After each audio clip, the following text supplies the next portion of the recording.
ನಮಸ್ತೆ ಕರುನಾಡು. ಕರುನಾಡ ಕುಸುಮ ಚಾನೆಲ್ಗೆ ಸ್ವಾಗತ. ಇವತ್ತು ನಾವು ಮಾತನಾಡುತ್ತಿರುವುದು ಕೇವಲ ಒಬ್ಬ ವ್ಯಕ್ತಿಯ ಬಗ್ಗೆ ಅಲ್ಲ, ಬದಲಾಗಿ ಕನ್ನಡ ಅಸ್ಮಿತೆಯ ಶಕ್ತಿಯ ಬಗ್ಗೆ, ಮಲೆನಾಡಿನ ಮಣ್ಣಿನ ಮಗನ ಬಗ್ಗೆ ಮತ್ತು ಕನ್ನಡಕ್ಕೆ ಮೊದಲ ಜ್ಞಾನಪೀಠ ಕಂದುಕೊಟ್ಟ ಮಹಾನ್ ತಪಸ್ವಿ ರಾಷ್ಟ್ರಕವಿ ಕುವೆಂಪು ಅವರ ಬಗ್ಗೆ. 20ನೇ ಶತಮಾನವನ್ನ ಕನ್ನಡ ಸಾಹಿತ್ಯದಲ್ಲಿ ಕುವೆಂಪು ಯುಗ ಎನ್ನುತ್ತಾರೆ. ಅಷ್ಟಕ್ಕೂ ಒಬ್ಬ ಸಾಮಾನ್ಯ ಮಲೆನಾಡಿನ ಬಾಲಕ ಇಡೀ ಜಗತ್ತೇ ಮೆಚ್ಚುವ ವಿಶ್ವಮಾನವನಾಗಿ ಬೆಳೆದದ್ದು ಹೇಗೆ? ಬನ್ನಿ, ಇವತ್ತಿನ ಈ ವಿಶೇಷ ಸಂಚಿಕೆಯಲ್ಲಿ ಕುವೆಂಪು ಅವರ ಬದುಕಿನ ಪುಟಗಳನ್ನು ತಿರುವುತ್ತಾ ಹೋಗೋಣ. ಕಥೆ ಶುರುವಾಗುವುದು 1904 ಡಿಸೆಂಬರ್ 29ರಂದು. ಚಿಕ್ಕಮಗಳೂರು ಜಿಲ್ಲೆಯ ಕೊಪ್ಪ ತಾಲೂಕಿನ ಹಿರೇಬೊಡಬೆ ಎಂಬ ಪುಟ್ಟ ಹಳ್ಳಿಯಲ್ಲಿ ವೆಂಕಟಪ್ಪ ಗೌಡ ಮತ್ತು ಸೀತಮ್ಮ ದಂಪತಿಯ ಪುತ್ರನಾಗಿ ಈ ಮಗು ಜನಿಸುತ್ತದೆ. ಆ ಮಗುವೇ ಕುಪ್ಪಳಿ ವೆಂಕಟಪ್ಪ ಪುಟ್ಟಪ್ಪ. ಆದರೆ ಮಗು ಬೆಳೆದದ್ದೆಲ್ಲ ಮಲೆನಾಡಿನ ಹೃದಯ ಭಾಗವಾದ ಕುಪ್ಪಳಿಯಲ್ಲಿ. ಅಂದಿನ ಕುಪ್ಪಳಿ ಇಂದಿನಂತಿರಲಿಲ್ಲ.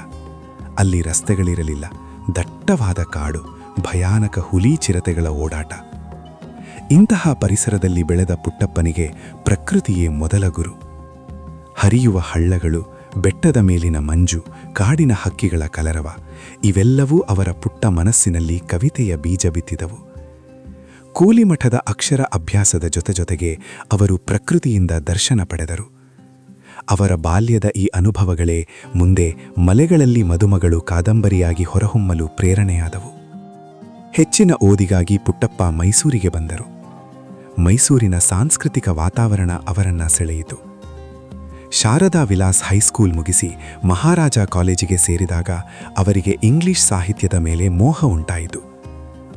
ವರ್ಡ್ಸ್ವರ್ತ್ ಕವಿತೆಗಳನ್ನು ಓದಿ ಪ್ರಭಾವಿತರಾದ ಅವರು ತಾವು ಇಂಗ್ಲಿಷ್ನಲ್ಲೇ ಕವಿಯಾಗಬೇಕೆಂದು ಕನಸುಗಂಡರು. ಬಿಗಿನರ್ಸ್ ಮ್ಯೂಸ್ ಎಂಬ ಇಂಗ್ಲಿಷ್ ಕವನ ಸಂಕಲನವನ್ನು ಬರೆದರು. ಆದರೆ ಅಲ್ಲಿ ಒಂದು ಮಹತ್ವದ ತಿರುವು ಕಾದಿತ್ತು. ಅವರ ಗುರುಗಳಾದ ಟಿ.ಎಸ್. ವೆಂಕಣ್ಣಯ್ಯನವರು ಪುಟ್ಟಪ್ಪನವರ ಕೈ ಹಿಡಿದು ಹೇಳಿದರು, ಪುಟ್ಟಪ್ಪ, ಇಂಗ್ಲಿಷ್ನಲ್ಲಿ ನೀನು ಬರೆದರೆ 1000 ಕವಿಗಳಲ್ಲಿ ಒಬ್ಬನಾಗುತ್ತೀಯ. ಆದರೆ ಕನ್ನಡದಲ್ಲಿ ಬರೆದರೆ ನೀನೇ ಮೊದಲ ಕವಿಯಾಗುತ್ತೀಯ. ನಿನ್ನ ತಾಯಿ ಭಾಷೆಯಲ್ಲಿ ಸಾಹಿತ್ಯ ಸೃಷ್ಟಿಸು. ಈ ಮಾತು ಕುವೆಂಪು ಅವರ ಅಂತರಾತ್ಮವನ್ನ ಬಡಿದೆಬ್ಬಿಸಿತು. ಅಂದು ಇಂಗ್ಲಿಷ್ ಮೋಹ ಬಿಟ್ಟ ಕುವೆಂಪು ಕನ್ನಡದ ಕಣ್ಮಣಿಯಾಗಲು ನಿರ್ಧರಿಸಿದರು.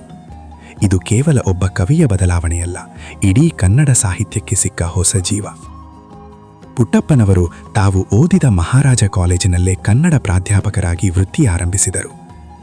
1956ರಲ್ಲಿ ಅವರು ಮೈಸೂರು ವಿಶ್ವವಿದ್ಯಾನಿಲಯದ ಕುಲಪತಿಗಳಾಗಿ ನೇಮಕಗೊಂಡರು.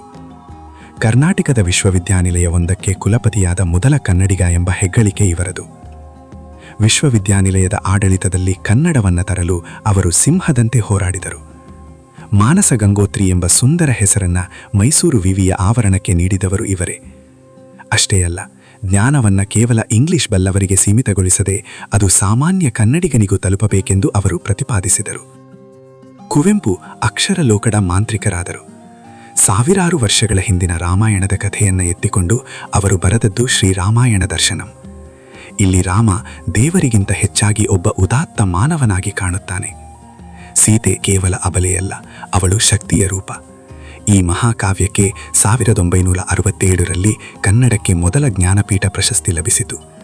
ಇನ್ನು ಅವರ ಕಾದಂಬರಿಗಳ ವಿಷಯಕ್ಕೆ ಬಂದರೆ ಕಾನೂರು ಹೆಗ್ಗಡತಿ ಮತ್ತು ಮಲೆಗಳಲ್ಲಿ ಮದುಮಗಳು ಕನ್ನಡದ 2 ಕಣ್ಣುಗಳಿದ್ದಂತೆ. ಮಲೆಗಳಲ್ಲಿ ಮದುಮಗಳು ಕಾದಂಬರಿಯಲ್ಲಿ ಅವರು ಹೇಳುವ ಒಂದು ಮಾತು ಇಂದಿಗೂ ಸತ್ಯ.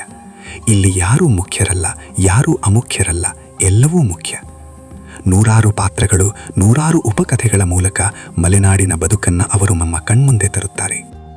ಕುವೆಂಪು ಕೇವಲ ಕವಿಯಾಗಿರಲಿಲ್ಲ, ಅವರು ಒಬ್ಬ ದೊಡ್ಡ ಸಮಾಜ ಸುಧಾರಕರು. ಸಮಾಜದಲ್ಲಿದ್ದ ಜಾತಿ ಮತಗಳ ಗೋಡೆಯನ್ನ ಹೊಡೆಯಲು ಅವರು ವಿಶ್ವಮಾನವ ಸಂದೇಶ ನೀಡಿದರು. ಅವರು ಹೇಳುತ್ತಿದ್ದರು, ಮಗು ಹುಟ್ಟುವಾಗ ವಿಶ್ವಮಾನವ, ನಾವು ಅದನ್ನ ಅಲ್ಪಮಾನವನನ್ನಾಗಿ ಮಾಡುತ್ತೇವೆ. ಜಾತಿ ಮತಗಳ ಸಂಕೋಲೆಯಿಂದ ಹೊರಬರಲು ಅವರು ಮಂತ್ರ ಮಾಂಗಲ್ಯ ಎಂಬ ಸರಳ ವಿವಾಹ ಪದ್ಧತಿಯನ್ನ ಜಾರಿಗೆ ತಂದರು. ಯಾವುದೇ ಪುರೋಹಿತರಿಲ್ಲದೆ, ಯಾವುದೇ ಅಬ್ಬರವಿಲ್ಲದೆ ಸರಳವಾಗಿ ದಾಂಪತ್ಯಕ್ಕೆ ಕಾಲಿಡುವ ಈ ಕ್ರಮ ಇಂದಿಗೂ ಅನೇಕರಿಗೆ ಸ್ಫೂರ್ತಿ. ಅವರ ನಾಟಕಗಳಾದ ಶೂದ್ರ ತಪಸ್ವಿ ಮತ್ತು ಜಲಗಾರ ಇಂದಿಗೂ ಸಾಮಾಜಿಕ ನ್ಯಾಯದ ಬಗ್ಗೆ ಮಾತನಾಡುತ್ತಾರೆ. 1994 ನವೆಂಬರ್ 11ರಂದು ಈ ರಸಋಷಿ ಮೈಸೂರಿನಲ್ಲಿ ಲಿಂಗೈಕ್ಯರಾದರು. ಅವರ ಅಂತ್ಯಕ್ರಿಯೆಯನ್ನ ಅವರು ಅತಿ ಹೆಚ್ಚು ಪ್ರೀತಿಸುತ್ತಿದ್ದ ಕುಪ್ಪಳಿಯ ಸುಂದರ ಬೆಟ್ಟದ ಮೇಲೆ ಮಾಡಲಾಯಿತು. ಇಂದು ಅದೇ ಕವಿಶೈಲ. ಅವರು ಬರೆದ ಜಯಭಾರತ ಜನನೀಯ ತನುಜಾತೆ ಕವಿತೆಯು ಇಂದು ಕರ್ನಾಟಕದ ನಾಡಗೀತೆಯಾಗಿದೆ. ಕುವೆಂಪು ಎಂದರೆ ಕೇವಲ ಒಂದು ಹೆಸರಲ್ಲ, ಅದು ಕನ್ನಡದ ಸ್ವಾಭಿಮಾನ. ಅವರ ನೆನಪಿನ ದೋಣಿಯಲ್ಲಿ ನಾವು ಪಯಣಿಸಿದಷ್ಟು ನಮಗೆ ಹೊಸ ವಿಚಾರಗಳು ಸಿಗುತ್ತಲೇ ಇರುತ್ತವೆ. ಗೆಳೆಯರೇ, ಕುವೆಂಪು ಅವರು ಹೇಳಿದಂತೆ ನಾವು ಸಣ್ಣ ಸಣ್ಣ ಗಡಿಗಳಿಂದ ಹೊರಬಂದು ವಿಶ್ವಮಾನವರಾಗೋಣ. ಕನ್ನಡಕ್ಕಾಗಿ ಹೋರಾಡೋಣ, ಕನ್ನಡವನ್ನೇ ಉಸಿರಾಡೋಣ. ನಾವು ಕುವೆಂಪು ಎಂಬ ಮಹಾಸಾಗರದ ಕೆಲವು ಹನಿಗಳನ್ನು ಮಾತ್ರ ನೋಡಿದ್ದೇವೆ. ಅವರ ಸಾಹಿತ್ಯ ಓದುವುದು ಪ್ರತಿಯೊಬ್ಬ ಕನ್ನಡಿಗನ ಕರ್ತವ್ಯ. ಈ ವಿಡಿಯೋ ನಿಮಗೆ ಇಷ್ಟವಾದರೆ ಲೈಕ್ ಮಾಡಿ, ನಿಮ್ಮ ಶಾಲಾ ಕಾಲೇಜು ಗ್ರೂಪ್ಗಳಲ್ಲಿ ಹಂಚಿಕೊಳ್ಳಿ. ಕುವೆಂಪು ಅವರ ಯಾವ ಕೃತಿ ನಿಮಗೆ ಇಷ್ಟ ಎಂಬುದನ್ನು ಕಮೆಂಟ್ ಮಾಡಿ ತಿಳಿಸಿ. ಇಂತಹ ಇನ್ನೂ ಹೆಚ್ಚಿನ ಕನ್ನಡಿಗರ ಕಥೆಗಳಿಗಾಗಿ ನಮ್ಮ ಕರುನಾಡ ಕುಸುಮ ಚಾನೆಲ್ಗೆ ಸಬ್ಸ್ಕ್ರೈಬ್ ಆಗಿ. ಜೈ ಕರ್ನಾಟಕ ಮಾತೆ. ಧನ್ಯವಾದಗಳು.